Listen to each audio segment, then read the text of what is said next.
On the 29th of March 2010, CNN's Anderson Cooper faced the cameras with the results of his latest so-called investigation. A former high-ranking official in the Church of Scientology and the shocking allegations he makes against the church's current leader. The church says in late '03, there was a beating every day. And if it wasn't him doing it, it was from him inciting others to do it to others. Of course, what Rathbone alleges and CNN irresponsibly broadcast is a lie. Yet it's so sensational and so tabloid in character, Anderson Cooper couldn't resist broadcasting this soundbite on 14 separate occasions. Cooper obviously knew the allegation was outlandish and unfounded, since he also repeatedly told viewers there is no proof of this or any other scandalous allegation. Now, without physical evidence, it's impossible to prove who's telling the truth. Actually, there is evidence, and the church had it. But Anderson Cooper did not want to have the facts. Why know them when they get in the way of a good story? Especially when Rathbone's lie, which served as the centerpiece of Cooper's anti-Scientology propaganda series, is so easily and documentably disproven. Here's where Cooper's star witness, Kingpin Rathbone, claims it all occurred every day in late '03. It's true, Rathbone was there. Well, as for Mr. Miscavige, here's where he was in late '03. His first event in October was the grand opening of the Way to Happiness Foundation in Glendale, California. There, he met with dignitaries from as far away as South Africa, Israel, and Palestine. Whereupon Mr. Miscavige then flew to England on the 20th of October. There, he hosted the International Association of Scientologists' 19th anniversary celebration, attended by thousands from around the world. He next hosted the annual convocation of Freedom Medal winners. He further hosted an annual charity event attended by mayors from dozens of cities in Sussex and Surrey.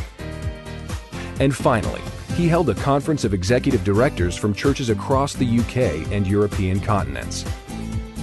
Mr. Miscavige then flew directly to Johannesburg, South Africa, where he hosted the grand opening of the new ideal Church of Scientology, Johannesburg. Attended by thousands, including many government officials, such as the Republic of South Africa's Minister of Arts, Culture, Science and Technology. Ironically, one of Mr. Cooper's sources was also in attendance, and so the information was readily available to him. After next holding a conference for executives of churches from across all of Africa, Mr. Miscavige next flew directly to Milano, Italy. Again, this trip included the interaction and briefing of church parishioners, as well as executives of Scientology churches across all of Italy. Mr. Miscavige then flew directly to Copenhagen, Denmark. Again, it's all in photographs and video footage, as he conducted briefings to parishioners and church staff. Mr. Miscavige then flew directly to Clearwater, Florida, where he remained for 5 days. Again, this trip included documented briefings with church staff on upcoming Scientology programs. Mr. Miscavige then traveled directly to Washington, D.C., and this too is a matter of documented official record with numerous government officials he met with. Mr. Miscavige then traveled directly to Buffalo, New York. There he hosted the grand opening of the new ideal Church of Scientology of Buffalo.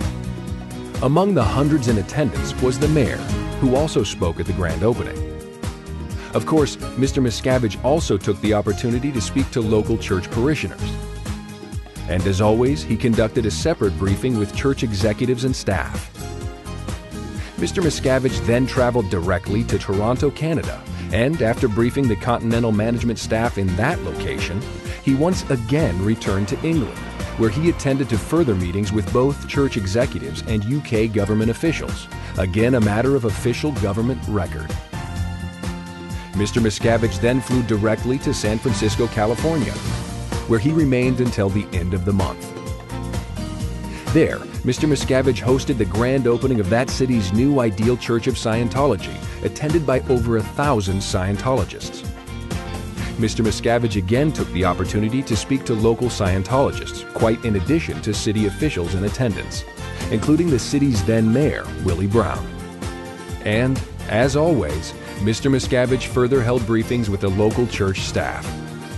In the beginning of December, Mr. Miscavige then returned to his offices in Los Angeles and international headquarters, where he attended to end-of-year event preparations, before once again traveling to England, where his further meetings with government officials from that country are also a matter of documented record.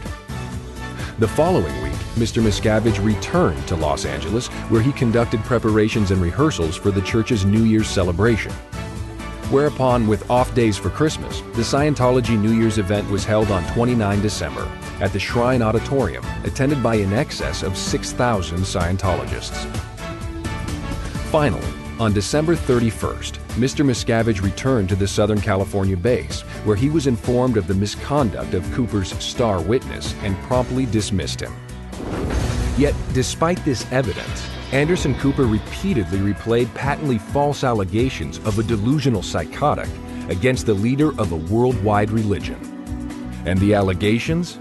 A beating every day at the end of 2003 by a man who wasn't even there. Even more irresponsibly, Cooper not only never challenged his source, he refused on 4 separate occasions to even look at the church's proof of his lies. Why would you, if you wanted to mislead your viewers and create even more sensation by only including pat denials?